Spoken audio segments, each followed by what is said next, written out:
Con Christian Bonfante, match analyst della Clivense, al termine della vittoria della Clivense per 1-0 sul Pozzonovo. Oggi grande vittoria serviva.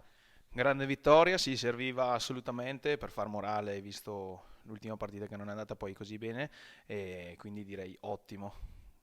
Giocatori tutti soddisfatti. Oggi è una partita dove comunque la Clivense ha mostrato un'ottima reazione sul campo, e quindi oggi finalmente possiamo tutti festeggiare insieme ai nostri tifosi, che anche loro chiedevano questi 3 punti preziosissimi. Sì, esatto, era proprio la reazione che chiedevamo ai ragazzi. Oggi è arrivata e giusto così e va benissimo. Ce lo teniamo stretto questi 3 punti. A maggior ragione poi perché, dando anche, no, un'occhiata ai risultati che vengono dagli altri campi, in questo modo la Clevense si riprende a pari merito con l'Ambrosiana alla testa del girone.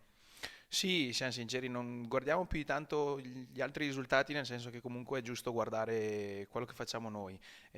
Sta tutto nelle nostre mani ed è giusto tenere gli occhi chiusi sugli altri campi e pensare solo a noi stessi. Ora, a domenica prossima, la Clevense si ferma per il turno di riposo, però comunque voi continuerete ad allenarvi. Continueremo ad allenarci, sì, continueremo a lavorare sugli avversari, solita routine, non cambia nulla per noi.